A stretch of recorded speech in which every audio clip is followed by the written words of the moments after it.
आत्मीय भाइयों एवं बहनों, आपको पुस्तक वाङ्मय 18 चमत्कारी विशेषताओं से भरा मानवीय मस्तिष्क से अध्याय 1 मानवीय मस्तिष्क प्रत्यक्ष कल्प वृक्ष विशेष चमत्कारिक शक्तियों का स्रोत मस्तिष्क पढ़कर सुना रहे हैं। आइए इसी क्रम में सुनते हैं पृष्ठ 1.16 से।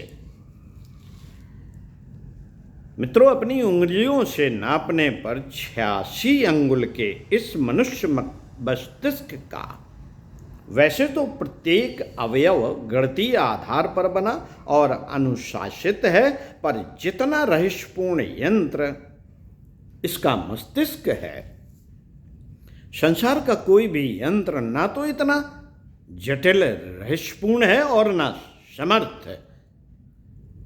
यूं साधारणतया देखने में इसके मुख्य कार्य नंबर 1 ज्ञानात्मक, दूसरा क्रियात्मक और तीसरा संयोजनात्मक है। जब मस्तिष्क के रहस्यों की सूक्ष्मतम जानकारी प्राप्त करते हैं तो पता चलता है कि इन तीनों क्रियाओं को मस्तिष्क में इतना अधिक विकसित किया जा सकता है कि संसार के किसी भी एक स्थान से बैठे बैठे संपूर्ण ब्रह्मांड के किसी भी स्थान की चींटी से भी छोटी वस्तु का ज्ञान प्राप्त कर सकते हैं। नंबर 2, कहीं भी बैठे हुए किसी को कोई संदेश भेज सकते हैं। कोई भार वाली वस्तु को उठाकर ला सकते हैं, किसी को मूर्छित कर सकते हैं और मार भी सकते हैं। नंबर 3, संसार में जो कुछ भी है उस पर स्वामित्व और वशीकरण भी कर सकते हैं। अष्टसिद्धियां और नवनिधियां वस्तुतः मस्तिष्क के ही चमत्कार है, जिन्हें मानसिक एकाग्रता और ध्यान द्वारा भारतीय योगियों ने प्राप्त किया था। ईसा मसीह अपने शिष्यों के साथ यात्रा पर जा रहे थे। मार्ग में वे थक गए। एक स्थान पर उन्होंने अपने एक शिष्य से कहा, तुम जाओ, सामने जो गांव दिखाई देता है उसके अमुक स्थान पर एक गधा चरता मिलेगा, तुम उसे सवारी के लिए ले आना। शिष्य गया और उसे ले आया। लोग आश्चर्यचकित थे कि ईसा मसीह की इस दिव्य दृष्टि का रहस्य क्या है, पर वह रहस्य प्रत्येक व्यक्ति के मस्तिष्क में विद्यमान है, बशर्ते कि हम भी उसे जागृत कर पाए। जिन शक्तियों और सामर्थ्यों का ज्ञान हमारे भारतीय ऋषियों ने आज से करोड़ों वर्ष पूर्व बिना किसी यंत्र के प्राप्त किया था, आज विज्ञान और शरीर रचना शास्त्र बायोलॉजी द्वारा उसे प्रमाणित किया जाना यह बताता है कि हमारी योग साधनाएं, जप और ध्यान की प्रणालियां समय का अपव्यय वरन विश्व के यथार्थ को जानने की एक व्यवस्थित और वैज्ञानिक प्रणाली है। मस्तिष्क नियंत्रण प्रयोगों द्वारा डॉक्टर जोजे डेलगाडो ने भी यह सिद्ध कर दिया है कि मनुष्य मस्तिष्क के 10 अरब न्यूरॉन्स के विस्तृत अध्ययन और नियंत्रण से न केवल प्राणधारी की भूख, प्यास, काम, वासना आदि पर नियंत्रण प्राप्त किया जा सकता है, वरन किसी के मन की बात जान लेना, अज्ञात रूप से कोई बिना तार की तरह संदेश और प्रेरणाएं भेजकर कोई भी कार्य करा लेना भी संभव है। न्यूरॉन मस्तिष्क के शरीर और शरीर से मस्तिष्क में संदेश ले जाने वाले बहुत सूक्ष्म कोषों सेल्स को कहते हैं।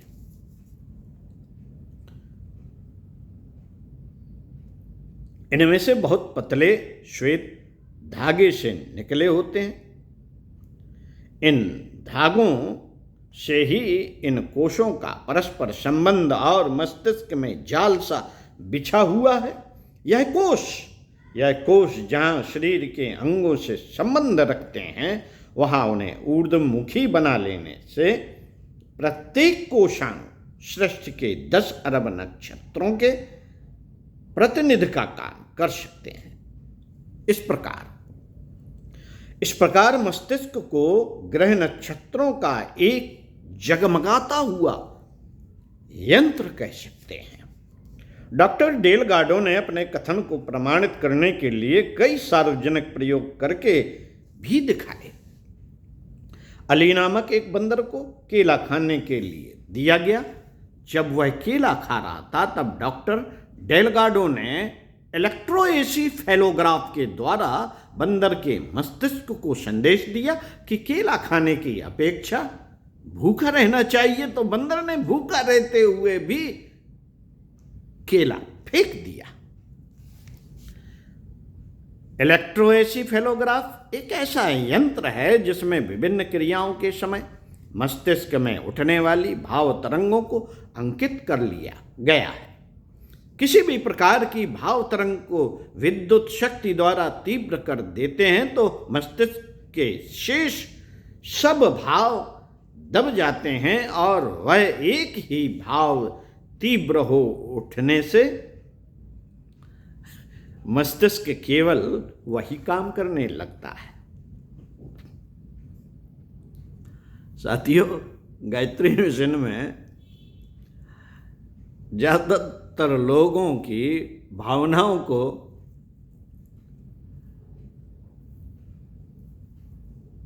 कैप्चर करके उनके अंदर जो भावनाएं डाल दी जाती हैं कि आपको ये काम करना है, वो वही करता रहता है, चाहे कुछ हो जाए।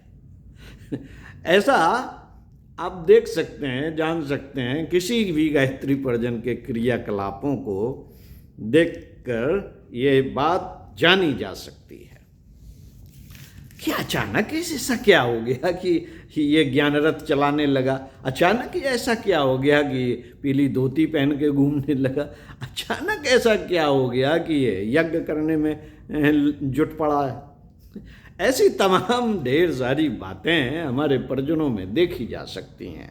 उदाहरण के रूप में मित्रों, डालगेडो ने इस बात को एक अत्यंत खतरनाक प्रयोग द्वारा भी सिद्ध करके दिखाया।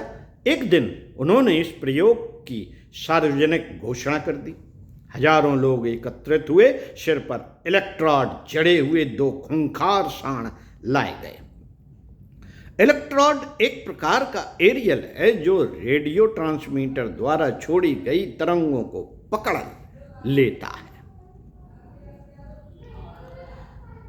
जब दोनों सांड मैदान में आए तो उस समय की भयंकरता देखते ही बनती थी। लगता था दोनों सांड डेलगाडो का कचूबन निकाल देंगे, पर वे जैसे ही डेलगाडो के पास पहुंचे, उन्होंने अपने यंत्र से संदेश भेजा कि युद्ध करने की अपेक्षा शांत रहना अच्छा है। तो बस फुफकारते हुए दोनों सांड ऐसे प्रेम से खड़े हो गए जैसे 2 बकरियां खड़ी हों। उन्होंने कई ऐसे प्रयोग करके रोगियों को भी अच्छा किया। मित्रों, सामान्य व्यक्ति के मस्तिष्क में 20 वाट विद्युत शक्ति सदैव संचालित होती रहती है, पर यदि किसी प्रोसेस से प्रत्येक न्यूरॉन को सजग किया जा सके तो 10 अरब न्यूरॉन 10 अरब डायनमो का काम कर सकते हैं। उस गर्मी, उस प्रकाश, उस विद्युत क्षमता का पाठक अनुमान लगाएं कितनी अधिक होगी। मित्रों, विज्ञान की यह जानकारियां बहुत ही सीमित हैं। मस्तिष्क संबंधी भारतीय ऋषियों की शोधें इससे कहीं अधिक विकसित और आधुनिक है। हमारे यहाँ मस्तिष्क को देवभूमि कहा गया है और बताया है कि मस्तिष्क में जो सहस्त्र दल कमल है वहां इंद्र और सविता विद्यमान है। सिर के पीछे के हिस्से को रुद्र और पूषण देवता बताते हैं। उनके कार्य का विवरण देते हुए शास्त्राकार ने इंद्र और सविता को चेतन शक्ति कहा है और रुद्र एवं पूषण को अचेतन। दरअसल वृहत मस्तिष्क सेरेब्रम ही वह स्थान है जहां शरीर के सब भागों में हजारों नस नाड़ियां आकर मिली हैं।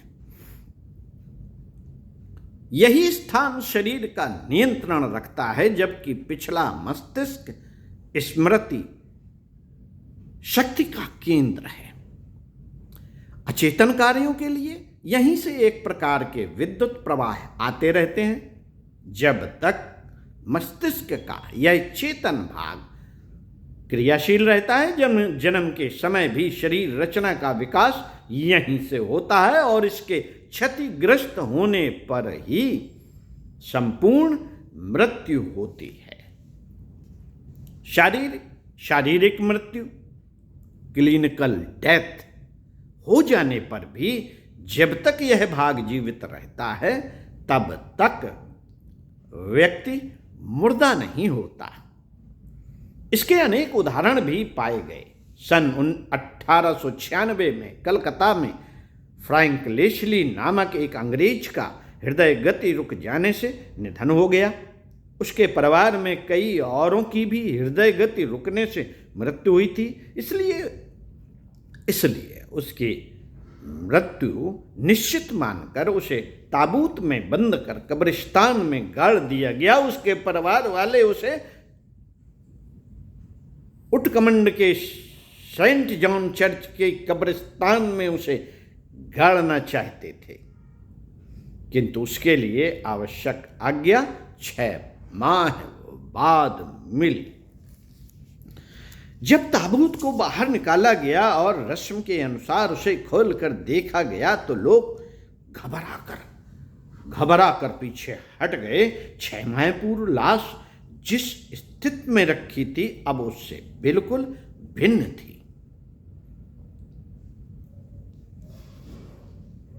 लेस्ली की लाश चित्त और दोनों हाथों का क्रॉस बनाते हुए लिटाई गई थी, किंतु अब वह औंधी पड़ी थी। पैंट और कमीज फाड़े हुए थे, मुख के पास खून गिरा था, कई जगह से उंगलियां चबाई हुई थी। मित्रों, मृत्यु के पूर्व डॉक्टर ने सारी परीक्षा ठीक ठाक कर ली थी। कब्र और ताबूत के अंदर कोई कीड़ा भी ना जा सकता था। फिर यह स्थिति कैसे हुई? निसंदेह उसकी अंतिम चेतना जब मस्तिष्क के अदृश्य भाग में थी तभी उसे दफना दिया गया था। जब चेतना लौटी होगी तो उस समय शरीर सांस लेने की स्थिति में न था। भय और क्रोध में ही उसने निकलने का प्रयत्न किया होगा, तभी कपड़े फटे होंगे और अंत में रक्त वमन के साथ उसकी मृत्यु हुई होगी। साथियों, एडनबरा में लड़कियों के हॉस्टल में एक बार एक लड़की बीमार पड़ी। डॉक्टरी उपचार के बावजूद उसके शरीर के जीवन के सब लक्षण लुप्त हो गए। नाड़ी चलना बंद हो गई, श्वास की गति रुक गई। डॉक्टरों ने लड़की को मृत घोषित कर दिया और उसकी अंत्येष्टि की आज्ञा भी दे दी गई। किंतु सुप्रसिद्ध डॉक्टरों की घोषणा के बाद भी हॉस्टल संरक्षिका वार्डन ने लड़की की अंत्येष्टि क्रिया करने से इनकार कर दिया। उसने कहा इसके शरीर से जब तक दुर्गंध नहीं आती मैं इसे मृतक नहीं मानती, भले ही डॉक्टर कुछ कहें। 10 दिन तक लड़की उसी अवस्था में पड़ी रही। शरीर में सड़ने या दुर्गंध के कोई लक्षण नहीं थे। डॉक्टर इस घटना से स्वयं भी आश्चर्यचकित थे। आश्चर्य उस समय और बढ़ गया जब 13वें दिन लड़की जीवित हो गई और कुछ ही दिन में स्वस्थ भी हो गई। मित्रों, संत हरिदास ने सिख राजा रणजीत सिंह के आग्रह पर अंग्रेज जनरल वेंटुरा को 10 दिन और 40 दिन की योग समाधि जमीन में जीवित गाड़ कर दिखाई थी। जब वे मिट्टी से निकले थे तब उनका चोटी के पास वाला स्थान अग्नि की तरह गर्म था। यह स्थान सप्तधार सोम रोदसी कहलाता है। रोदसी का अर्थ होता है 2 खंडों वाला।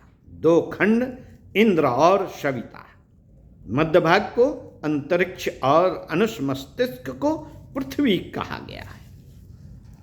इनमें क्रमशः अग्नि, स्वर्गद्वार, अत्रि, द्रोण कलश और अश्विनी आदि 7 प्रमुख शक्तियां काम करती हैं। इन 7 शक्तियों को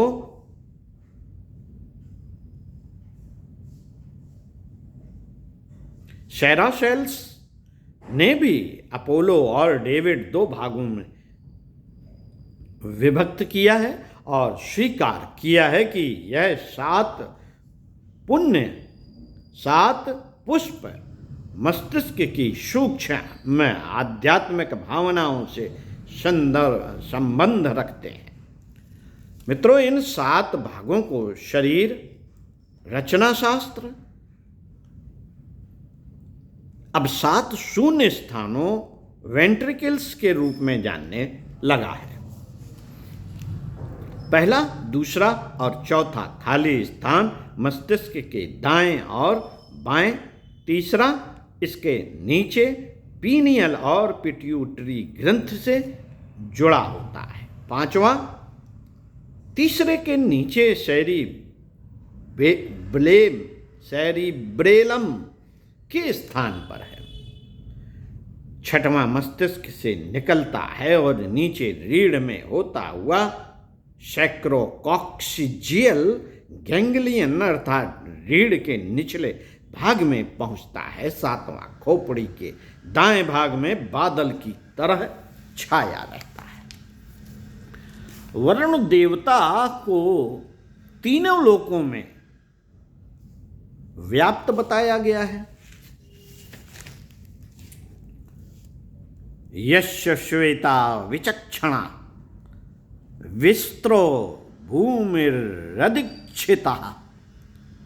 थिरुनयराणि पप्रतुः वर्णस्य ध्रुवं सदा सा सप्तानाभिरज्यति।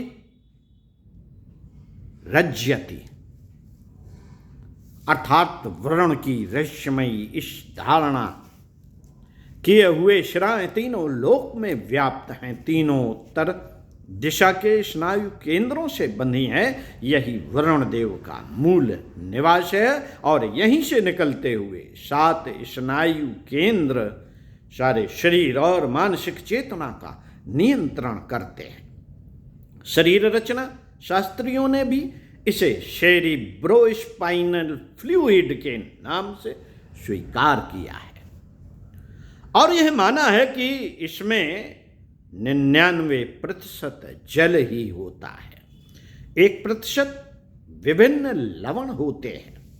विज्ञान और अध्यात्म की यह तुलनात्मक जानकारियां यद्यपि अपूर्ण हैं, पर वे एक ऐसे दर्शन के द्वार अवश्य खोलती हैं जिसमें वैज्ञानिक भी यह स्वीकार कर सकते हैं कि मनुष्य मस्तिष्क से नितांत शरीर ही नहीं वरन एक विचार विज्ञान भी है और उस दिशा में शोध के लिए अभी विज्ञान का सारा क्षेत्र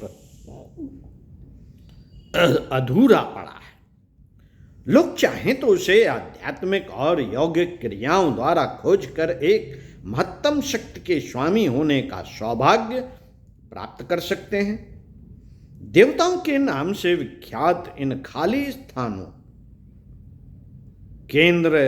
केंद्रिकल्स में शक्ति के अज्ञात स्रोत छुपे हुए हैं। उन्हें खोजकर मनुष्य वह शक्तियां अर्जित कर सकता है जिनका वर्णन प्रारंभिक पंक्तियों में किया गया है। ओम शांति। साथियों, इसी क्रम में वंग में 18 चमत्कारी विशेषताओं से भरा मानवीय मस्तिष्क। लेखक पंडित श्री राम शर्मा आचार्य। अगले वीडियो में मस्तिष्क की प्रसुप्त क्षमताएं और उनकी जागृत के विषय में पढ़कर सुनाएंगे। स्वाध्याय, सत्संग, चिंतन, मनन करते रहिए।